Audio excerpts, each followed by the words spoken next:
El domingo pasado, hermanos, iniciamos una nueva sección dentro de esta serie y en el corazón, de pastorear el corazón de los hijos. En los primeros 13 sermones nosotros nos dedicamos a poner las bases o fundamento de estos estudios, como también definimos la meta que nos proponemos alcanzar, pero ahora estamos enfocados en algo distinto y es la manera como lo vamos a lograr. Sabemos dónde queremos llegar, ahora vamos a mirar cómo vamos a hacer para llegar a esa meta, sabiendo la meta. Y lo primero que establecimos de forma introductoria fue que la única manera de alcanzar los resultados bíblicos en la crianza de los hijos era usando la metodología bíblica. La metodología bíblica. No lograremos alcanzar resultados bíblicos utilizando la metodología secular antibíblica.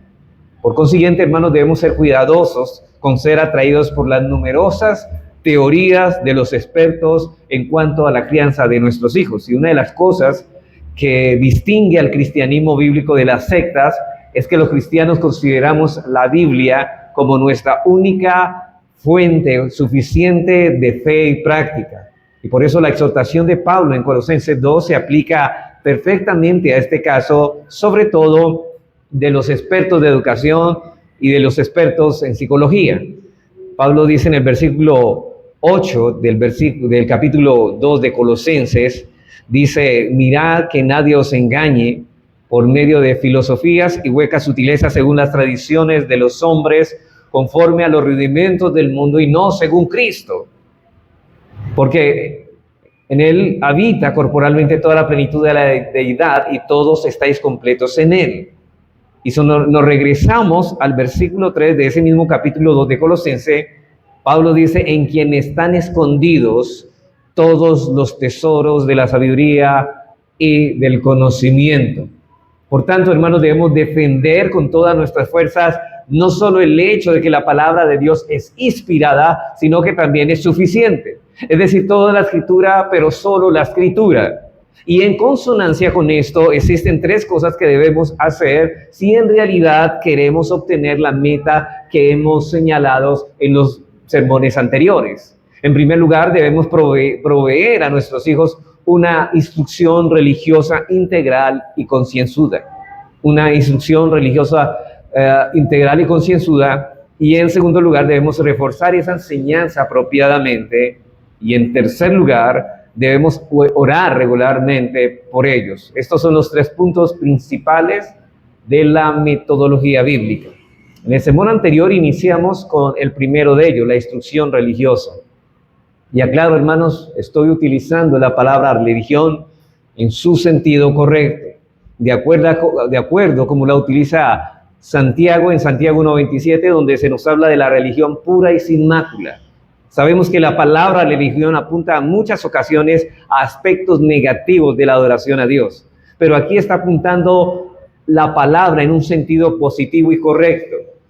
El domingo pasado nos limitamos por causa de tiempo solamente a hacer una introducción del tema bajo dos encabezados. En primer lugar, pusimos el fundamento bíblico para la instrucción religiosa, tanto en el Antiguo Testamento como en el Nuevo Testamento. Miramos la base bíblica, pusimos y fundamentamos la base bíblica para esto. Y en segundo lugar, definimos los elementos que componen la instrucción religiosa, los elementos que constituyen esta instrucción religiosa. Por el tiempo solo pudimos mencionar cada una de esos cuatro elementos y darle algunas breves recomendaciones en cuanto a la manera de cómo podemos implementar tales cosas. Vimos que una instrucción religiosa integral y concienzuda envuelve primero el instruir a nuestros hijos en la verdad bíblica. Segundo, la devoción a Dios. Tercero, en la benevolencia hacia los necesitados. Y en cuarto y último, en la separación que debemos tener de las cosas de este mundo. Prácticamente esos eran los cuatro elementos que vimos a vuelo de pájaro, podríamos decir. Pero no olvidemos que estos dos últimos elementos se encuentran contenidos cuando Santiago habla de la religión sin mácula en Santiago 1:27, donde dice que la religión pura y sin mácula es visitar a los huérfanos y a las viudas en sus tribulaciones, y en segundo lugar, guardarse sin mancha del pecado. Estos dos elementos son los los dos últimos elementos de los 4.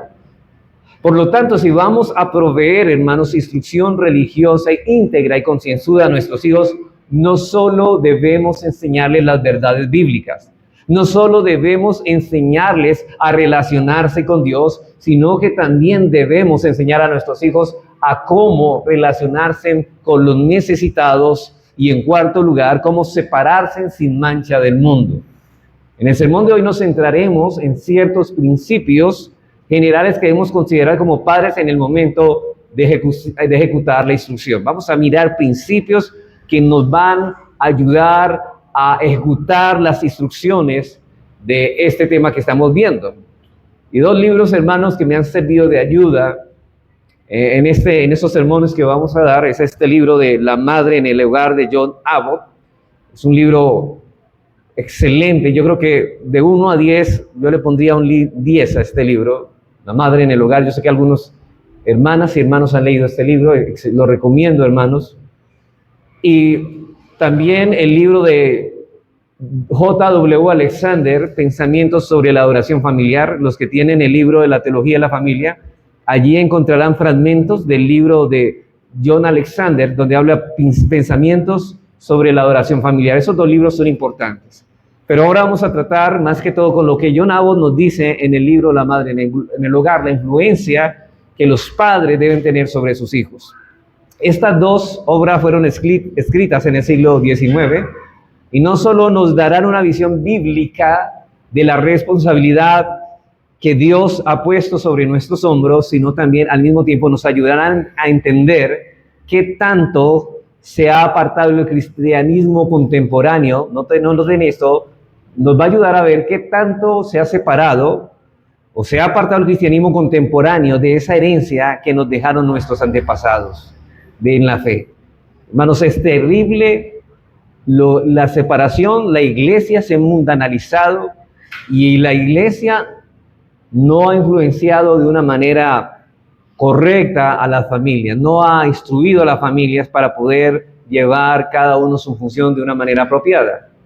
Por eso es que en este tema de la crianza de los hijos podemos decir lo mismo que el profeta Jeremías en el capítulo 6, versículo 16: paraos en los caminos y mirad y preguntad por las sendas antiguas cuál sea el buen camino, y andad por él y hallaréis descanso para vuestras almas. Hermanos, nuestros hijos no van a encontrar descanso en otras cosas, en las diversiones de este mundo, en lo que usted le compra, en lo que usted lo entretiene, en lo que usted le da. Ellos van a encontrar descanso transitando por la senda de Dios, por la senda de la rectitud de Dios, de la justicia, de la integridad.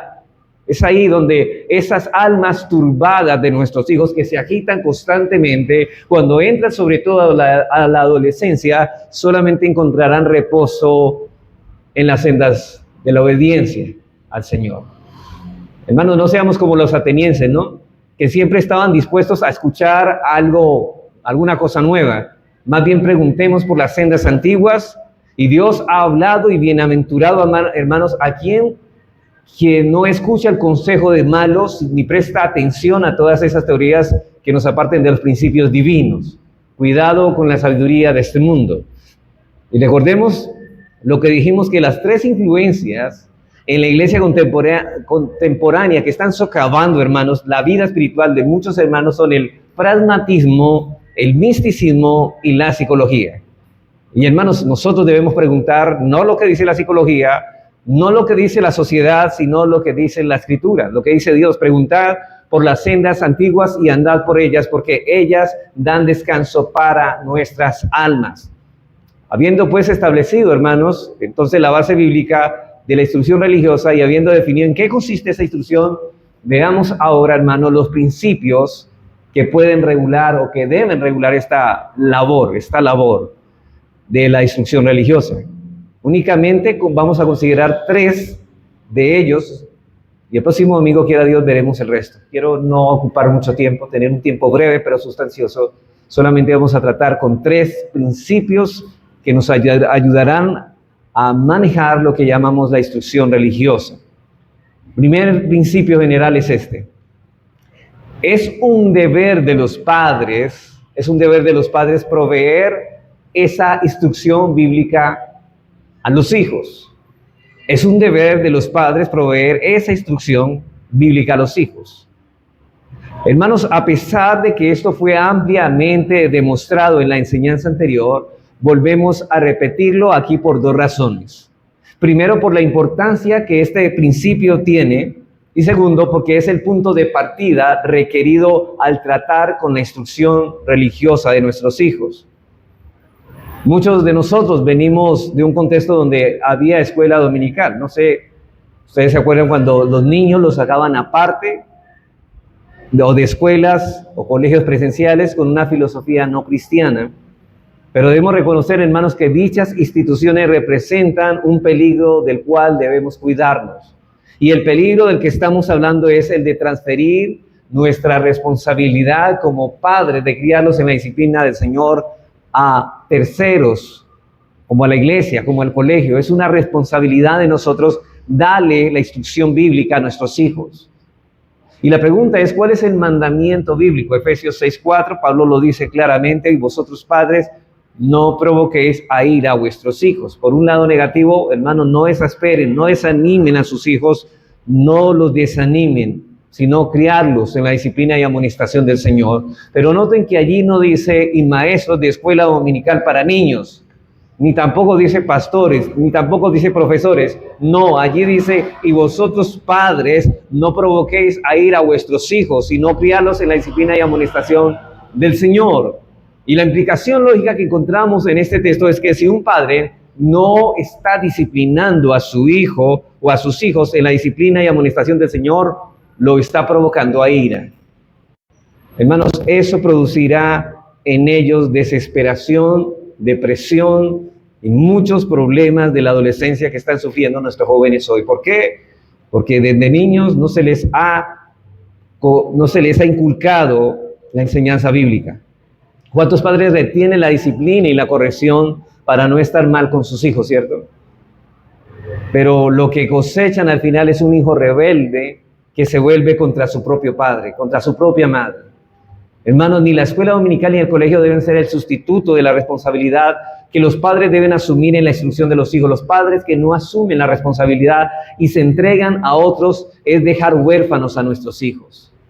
Eso es lo mismo que los que dejan a sus hijos en un orfanatorio, hermanos. Ellos están buscando un sustituto para no asumir su responsabilidad que como padre Dios les demanda.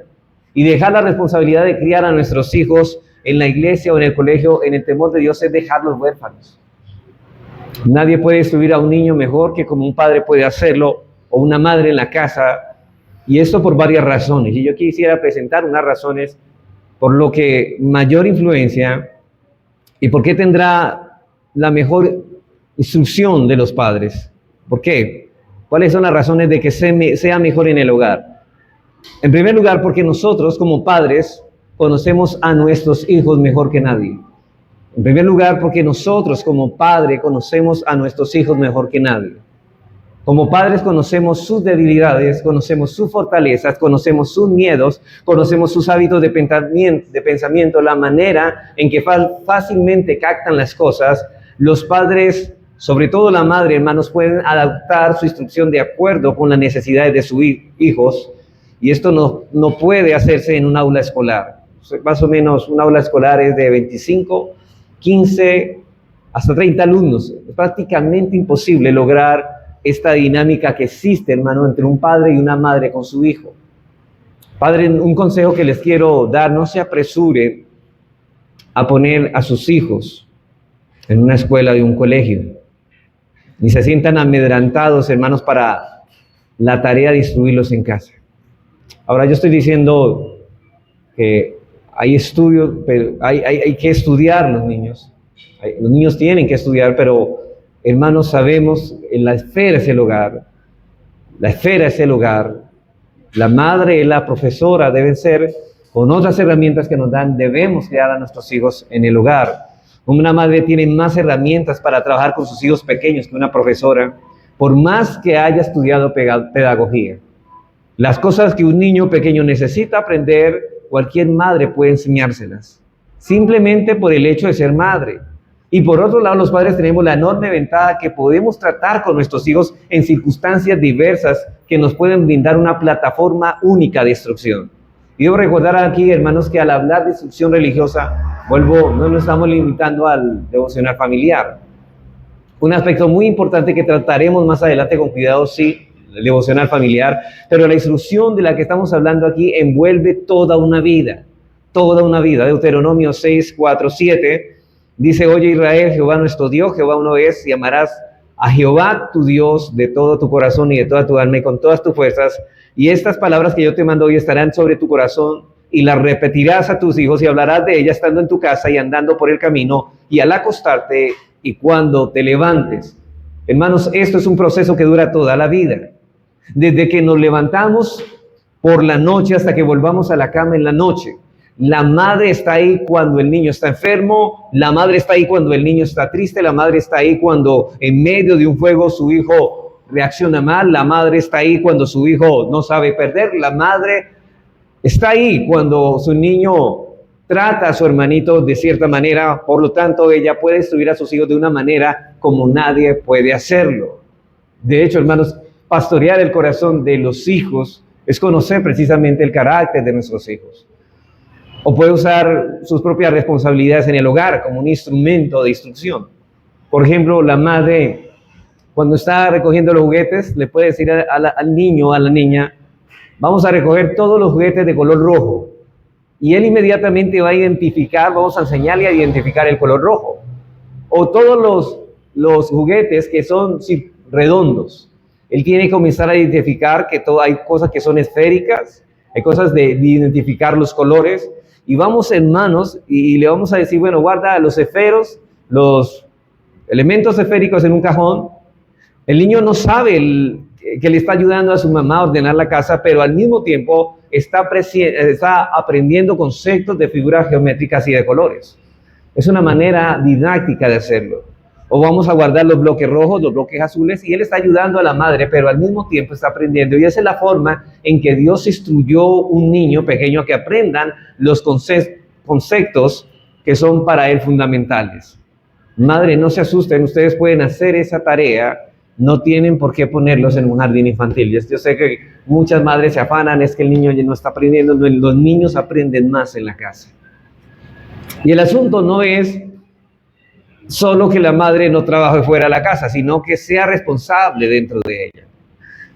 Una madre puede no trabajar fuera de la casa, pero asumir la responsabilidad dentro de ella. Pero aquí estamos hablando de una madre que trabaje afuera para que trabaje adentro en su hogar. No trabaje afuera para que trabaje dentro de su hogar. Y hermanos, no transfieran esa responsabilidad a otra persona. No podemos sustituir o transgredir esa autoridad, esa responsabilidad.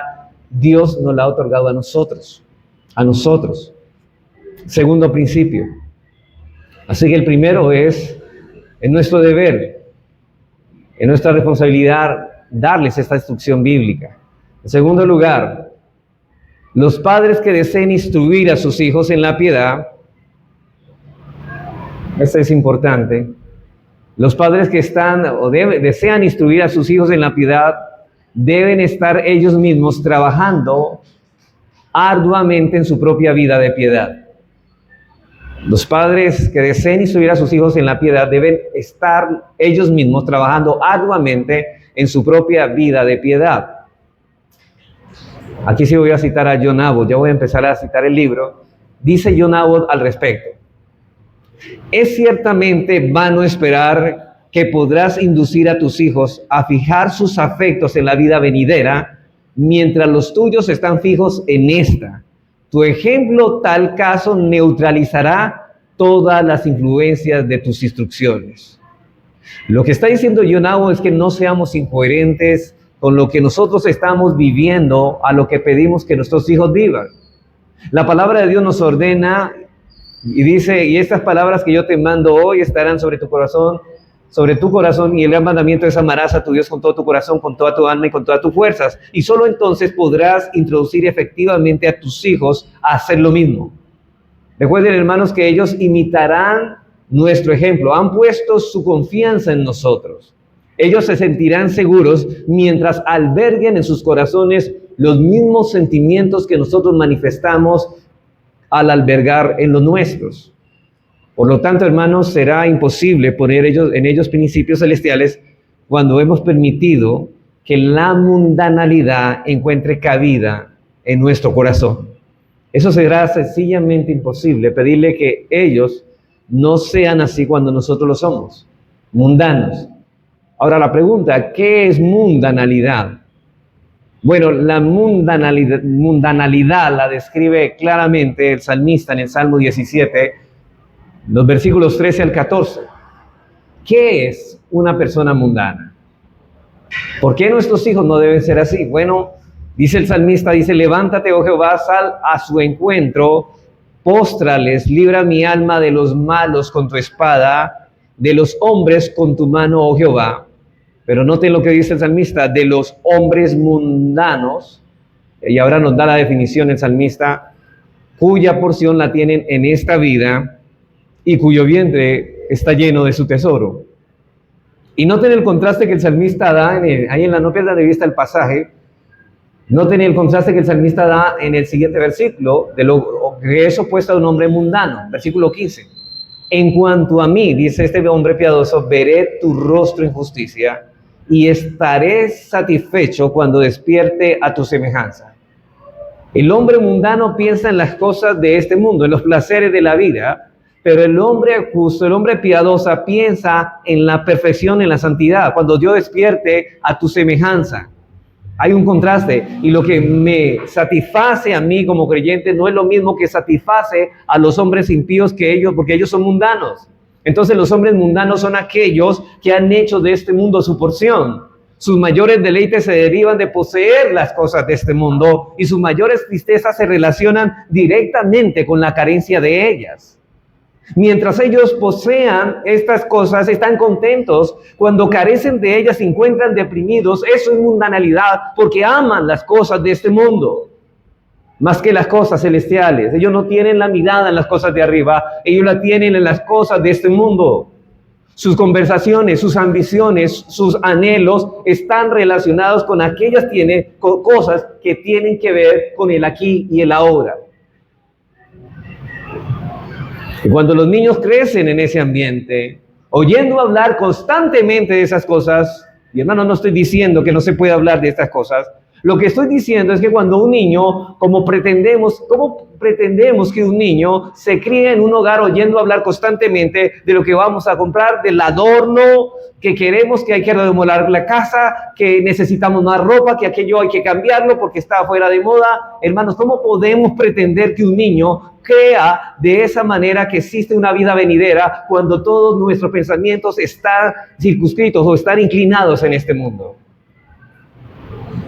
Y hay padres y hay madres que se la pasan hablando de la marca de la ropa, lo que está nuevo, el nuevo auto, todo esto, hermanos, esto los va a confundir a nuestros hijos, o van a ser influenciados por el aprecio a estas cosas, y ellos van a pensar que la vida depende de las cosas, de los bienes que poseemos. Cuando Jesucristo dijo que la vida del hombre no consiste en los bienes que posee, ni en lo que tenga. Hermanos, nuestra vida depende de tener a un Dios como el nuestro, al Dios de la Biblia. Pero debemos transmitir eso, no solamente debemos decírselos, sino, hermanos, debemos manifestar esto en nuestra influencia, en nuestro hogar. Hermanos, nuestro hablar delata la calidad y genuinidad de nuestra fe. El Señor Jesucristo, con mucha razón, dijo: de la abundancia el corazón habla la boca. Por lo tanto, nuestro hablar revela de qué está lleno nuestro corazón. Y eso es tan serio, hermanos. Mateo 12:37, Cristo nos advierte: por nuestras palabras seremos condenados y seremos justificados. Condenados o justificados.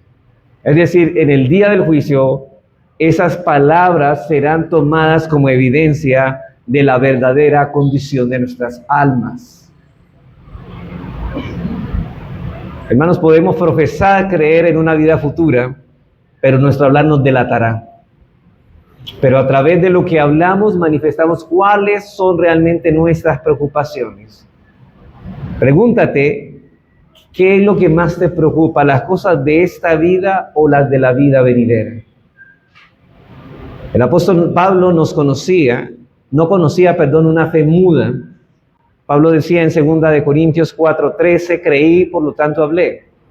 Es inevitable, hermanos, para el que cree proclamar con sus labios la bondad y fidelidad de nuestro Dios. Y ese hijo, cuando tiene una madre piadosa y la oye hablar constantemente de esas cosas, creí, por lo tanto hablé, eso es inevitable. Eso va a influenciar la manera en que nosotros hablamos, porque estamos expresando lo que hay dentro de nosotros. Hermano, te pregunto, ¿en torno a qué cosas giran mayormente tus conversaciones? ¿En torno a qué? ¿A una vida de piedad? ¿Acaso son la política? ¿Acaso son las cosas de este mundo? ¿La marca del carro, el último modelo? ¿Las cosas de esta vida? ¿Perciben tus hijos y las demás personas que te rodean la devoción a Dios? ¿Lo perciben, hermano? Si haces un inventario de las palabras que usas diariamente, ¿qué tanto de Dios y de sus promesas podrás encontrar ahí, en lo que tú hablas diariamente, en lo que tus hijos escuchan? Hermanos, muchas veces venimos a la iglesia, escuchamos estas cosas y nos vamos de aquí y no reaccionamos. Hay personas que tienen años sentadas en una iglesia y no han reaccionado todavía, y es porque no están tomando en serio estas cosas. Cristo dice que es porque el diablo les arrebata la palabra que fue sembrada en el corazón. El Dios de este mundo le ha enceguecido el entendimiento para que no le resplandezca la luz del evangelio. Por eso su corazón sigue anclado en este mundo, porque no aman a Dios, aman las cosas de este mundo. Pero hermano, yo te pido el favor que tome estas cosas en serio. Medita seriamente, no juegues con esto. Y pregúntate qué tanto de Dios del cielo hay en tu corazón. Hermanos, tenemos que ser honestos delante de Dios, delante de nuestra propia conciencia. Por nuestro hablar delatará la verdadera condición de nuestro corazón. Amigo, no te engañes. Los que son de la carne piensan en las cosas de la carne, pero los que son del Espíritu piensan en las cosas del Espíritu. Filipenses, eso lo dice en Gálatas, y en Filipenses 3:19. Eso es lo que pensamos, y lo que pensamos hablamos. Y el apóstol Pablo describe a los perdidos como personas en Filipenses 3:19 que solo piensan en lo ¿qué? En lo terrenal. Solo piensan en lo terrenal. Sus principales preocupaciones giran alrededor de las cosas de la vida presente. Y podemos identificar fácilmente a estas personas. Hermanos, estas personas, cuando van a hablar de cosas piadosas, no tienen nada que decir. Nunca hablan de una amonestación bíblica, ni mucho menos de buenos libros cristianos. Ellos no hablan de ello. Estas personas se entusiasman con cosas que no provienen de Dios y de sus promesas. El entusiasmo de estas personas viene de otra fuente, quizá de la política, hermanos. Estamos hablando de la palabra y él no tiene nada que decir, pero inmediatamente tocamos el tema de política, ahí mismo se les abren los ojos y se sonrojea el rostro y comienzan a hablar porque su vida está en este mundo. Ellos han hecho de este mundo su porción, su deleite, y su mayor preocupación son las cosas de esta vida. La pregunta, hermanos, es cómo podrán tales personas hacer que sus hijos fijen su vista en las cosas de arriba. Un devocional de 30 minutos, si es que lo hacen, no podrá frenar la influencia de tales padres. No podrá, hermanos. John Nabo dice al respecto, otra vez cito, hermanos, no existe paralelo para la maldad que se hace a estos niños. Oigan, no hay paralelo a la maldad que se hace a estos niños cuando se hace esto. Traicionados por la sonrisa y el beso de sus madres. Satanás dio a Adán fuera del paraíso, Judas traicionó a su Señor, pero aquí vemos a una madre guiando a su hijo, a su propio hijo inmortal, lejos de Dios y de la paz, a la rebelión de la mundanalidad y el tormento de la retribución. La misma madre con sus conversaciones está tomando a su hijo de la mano y llevándolo a la boca del infierno. Y pregunta a John Nabo, ¿puede existir algo paralelo a eso? Porque ellos le dijeron que es mejor estar aquí o en otro sitio y no siguiendo al Señor, no adorando al Señor. Para dar instrucción religiosa a nuestros hijos, esas instrucciones deben estar primero grabadas en nuestros propios corazones. Los padres que deseen instruir a sus hijos en la piedad, no solo deben ellos mismos poseerla, sino también estar involucrados activa y conscientemente en incrementarla. Esa es la única manera en que podemos criar hijos para la gloria de Dios. Busca primeramente el reino de Dios, hermanos. No se preocupen por lo terrenal, Dios lo añadirá. Hermanos, nuestros hijos nos imitan a nosotros. Hermanos, ¿de dónde vienen los mayores deleites? Es importante preguntarnos estas cosas porque estas cosas determinarán dónde estará nuestro corazón. Nosotros podemos decir con la boca muchas cosas, pero nuestro hablar y nuestra conducta nos delatará. Examinaos a vosotros mismos si estáis en la fe. Esto es importante. Tercer principio. Debemos ser equilibrados, y aquí también pueden utilizar la palabra si lo quieren, balanceados o equilibrados, lo mismo, al presentar a nuestros hijos el gozo y la felicidad que producen la verdadera religión. Debemos ser equilibrados al presentar a nuestros hijos el gozo y la felicidad que produce la verdadera religión, pero sin perder de vista el temor y la reverencia que debemos a Dios. Pero sin perder de vista el temor y la reverencia que debemos a Dios. Un equilibrio, ¿no? Hermanos, los niños deberían estar gozosos en la iglesia, saber que están exponiéndose a la palabra que les da tranquilidad y satisfacción. Deben estar alegres, pero a la misma vez deben ser reverentes ante el Señor. Y debemos decir ruborizados con pena, hermanos, que este equilibrio no siempre ha sido logrado. La imagen que muchos padres cristianos tienen es la de un padre, hermano, severo, intransigente, intolerante, un padre casi cruel. Esa es la imagen que tenemos de un padre cristiano. Padres que transmiten a sus hijos una imagen de un Dios severo que no pasa por alto la menor falta. Pero hermanos, cuidado con esto. Esos padres hablan constantemente del terror de la ley, pero no le muestran al mismo tiempo a sus hijos que Dios es bueno y perdonador y que es más grande en misericordia para todos los que le invocan. De este modo llevan a sus hijos a rechazar la religión y asociar a Dios con la idea de terror. Hermanos, cuando nos desbalanceamos y simplemente la vida cristiana es un santo aburrimiento, como algunos llaman, esos hijos crecerán y nunca querrán volver a la iglesia. Porque no les dijimos, no les transmitimos estas verdades como un gozo para su alma, como un deleite para ellos, que saber que el hecho de exponerse a la palabra, a la vida cristiana, a los principios cristianos, debe traer a ellos alegría de que estamos alabando al Dios eterno. Por eso, hermanos, cuidado con esto. Esos padres hablan de esto, del terror. Y cualquiera diría viendo a esas personas que para ser piadosa es necesario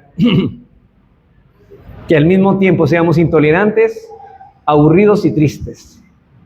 Ellos piensan, hermanos, que estos son los ingredientes de la religión verdadera. Y aún el devocional familiar se convierte en un tiempo insufrible para los niños y hay que librar una batalla campal todos los días para que los niños se dispongan a participar con gozo en ese momento. Algo está pasando en nuestros hijos. Y podemos pastorearlos. Puede ser que, hermanos, estamos siendo demasiado rígidos con ellos. En que se supone que venimos como familia a tener un encuentro con Dios, que es infinitamente bueno, compasivo y misericordioso. Hermano, la voluntad de Dios es buena, agradable y perfecta, no es desagradable, es perfecta y agradable, es buena, no mala.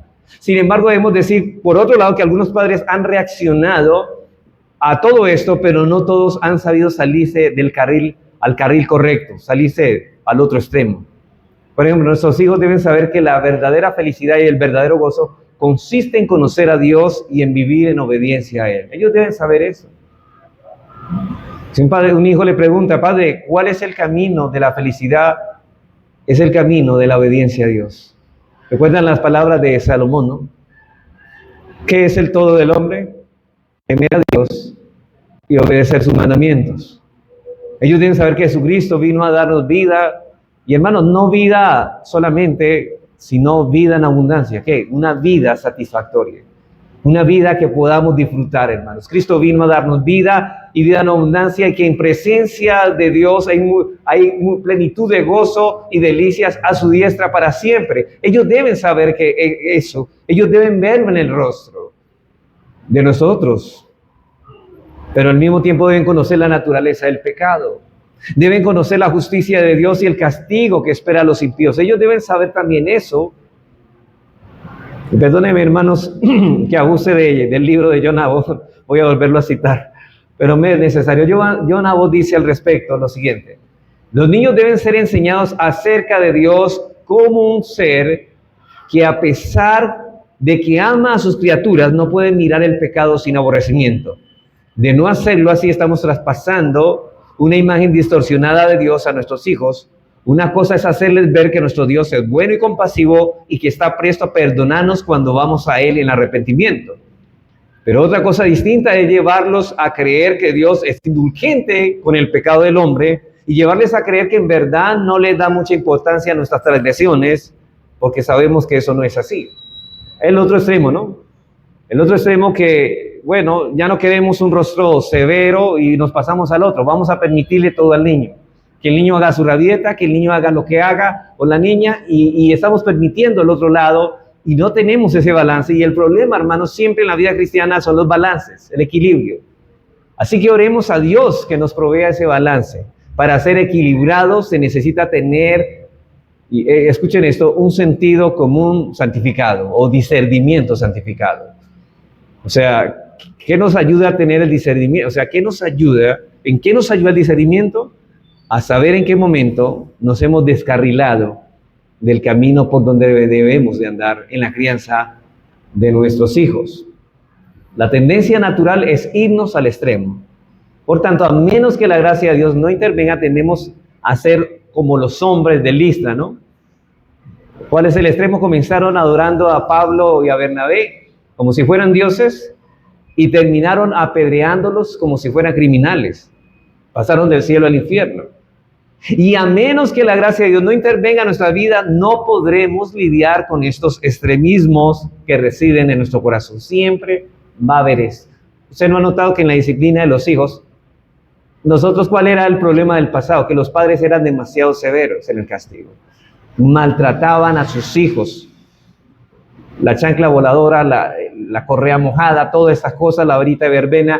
Muchas de esas cosas, hermanos, no era disciplina, eso era maltrato infantil. Pero ahora nos ido, como la mente del mundo está de patas arriba y el mundo siempre no entiende, no tiene un equilibrio por no tener un corazón transformado, siempre va al otro extremo. Ahora la permisividad, no se les castiga a los hijos. Hemos ido al otro extremo. Pero nosotros como cristianos debemos tener un balance, hermanos, debemos tener discernimiento para saber que estamos disciplinando, criando a nuestros hijos en el camino correcto. Oremos entonces para esto, hermanos. Nuestros hijos deben saber que Dios no puede pasar por alto el pecado, pero al mismo tiempo Él ha provisto una puerta de escape, de tal manera que Él continúa siendo justo, pero también el que justifica a los pecadores por medio de la fe en Jesucristo. Es decir, hermanos, hable que el niño pecó y que Dios aborrece a los labios mentirosos, que él sienta temor, pero también dígale que Dios es misericordioso para todos los que van a Él en arrepentimiento, que hay una abundante manantial de gracia que es más grande que el pecado que cometemos y puede cubrir multitud de pecados. Háblele, hermanos, no solamente déjelo con la culpa, sino dele una puerta de escape para que Él pueda descargar esa maldad y entregarlas a los pies de Cristo. Debe haber equilibrio. De hecho, cuando eso lo vamos a mirar otra vez, de nuevo, cuando nosotros disciplinamos a nuestros hijos, no es solamente castigarlo por la maldad, debemos llevarlo a que el niño pida perdón y que él se reconcilie con Dios por su pecado. Así que háblale a tus hijos constantemente de la bondad de Dios, de las cosas inefables que Él ha preparado para aquellos que le aman. Háblele de estas cosas, hermanos. El libro de Apocalipsis tiene innumerables bendiciones. La Biblia está llena de grandes bendiciones para los que lo obedecen. ¿Cómo terminarán los justos? Estimula a los hermanos continuamente a la gratitud, aliméntales la esperanza, porque el Espíritu Santo puede usar todo eso para mover el corazón de nuestros hijos a amar al Creador. Y vuelvo a citar a John Abbott. Dice esto él, dice, reserva el terror de la ley solo para ocasiones solemnes, cuando puedes producir en tus hijos una profunda y permanente impresión. Porque si estás continuamente introduciendo esos motivos, la mente termina endureciéndose contra su influencia y la religión se convierte en un tópico desagradable y el hábito arraigado del pecado es confirmado.